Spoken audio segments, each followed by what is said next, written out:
Jack it up.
Thanks for waiting.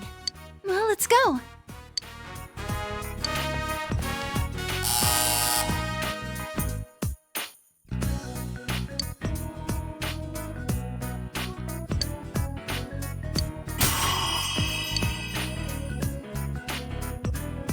That was fun!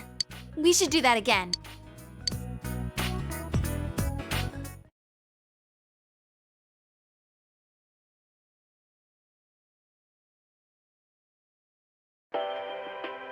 And now the weather. As a result, a thick fog is expected to form in the Inaba region later tonight.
Are you feeling better now? Yes, thanks to all of you. I'd like to thank you once again for what happened. Don't mention it. But hey, your uniform. Huh? Ah, yes. After contemplating the matter, I went with what I've been wearing thus far.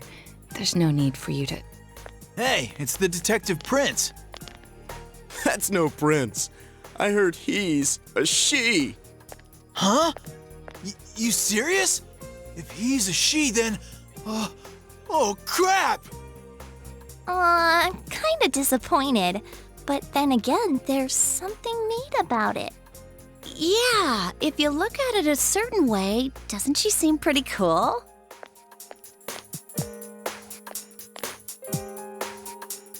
My, rumors spread so quickly. Thank you. But it doesn't bother me at all. There's no need to worry on my behalf. So please, treat me as you did before. That aside, I'd like to discuss the case with you all. We're dealing with a kidnap and murder case perpetrated by someone lurking in this very town. And it isn't over yet. Let's go over the finer points after school.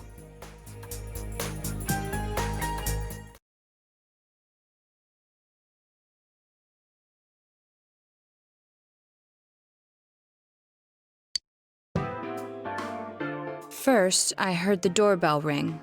But when I opened the front door, I saw no one there. Just as alarm bells sounded in my mind, someone grabbed me roughly from behind and covered my mouth with something. Immediately afterward, I was put into something like a sack and most likely carried on the culprit's shoulder. Wow, how could you remember all that? The culprit seems to have used a chemical to incapacitate me, but luckily I wasn't completely unconscious. I had been expecting a trick along those lines, so I was somewhat prepared.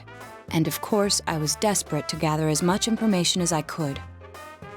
No wonder you're an ace detective! That ain't something to be proud of. You are too damn calm about all this.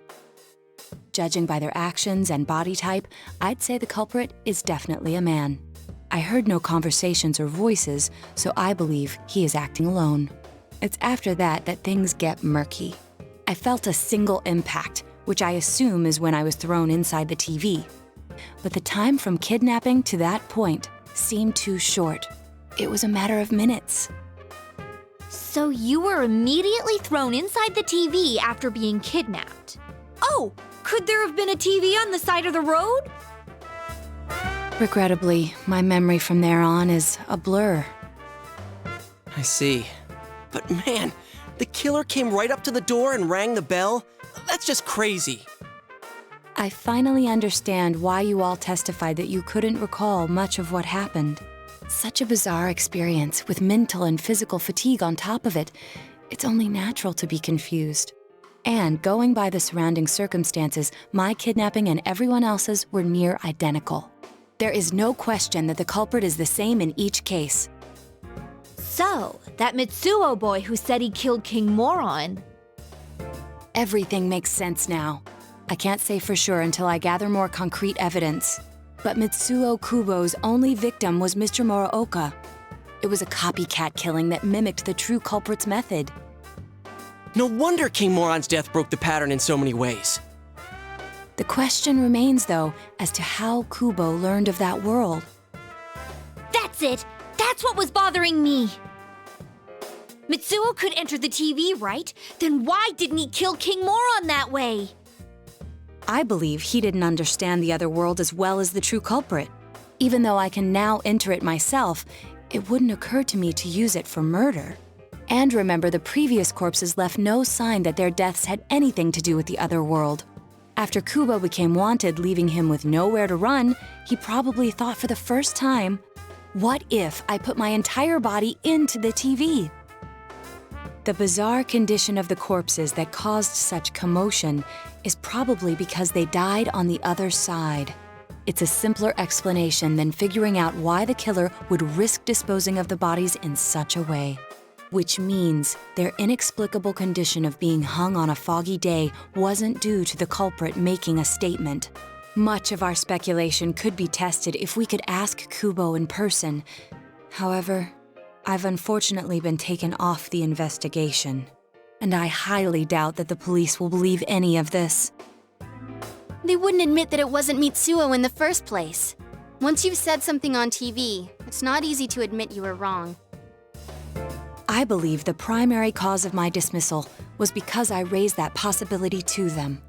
The police won't readily concede that they made false charges, all the more so if the accused is a juvenile.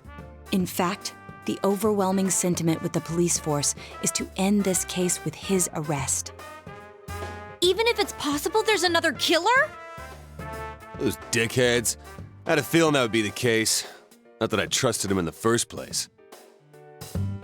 But, Naoto, if you were that calm when it happened to you, couldn't you have, I'm not saying you should have caught him, but isn't it kind of sad for an ace detective to go down that easily? To tell you the truth, I was really scared. I'm sorry. It can't be helped. None of us could resist the culprit either. Don't forget, Naoto-kun is younger than us, and she's a girl. Oh yeah, that's true. I keep forgetting when I see her talking like this. You know, Naoto, What is it? you got balls. For a girl. Regardless, I have no doubt that the culprit will continue with his attacks. We can only watch and wait for him to make the next move. But this is no longer a mere job or someone else's affair. I want to know the truth of why we were targeted. Please allow me to join your effort. Thank you very much. I'll do my best, leader.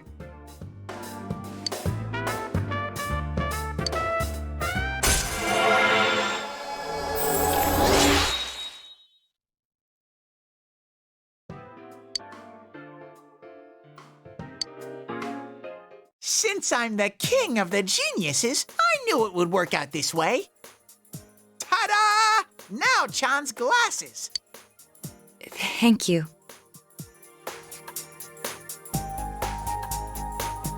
They told me about you, Teddy.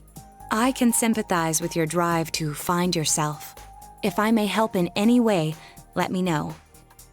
Wow, what a nice girl.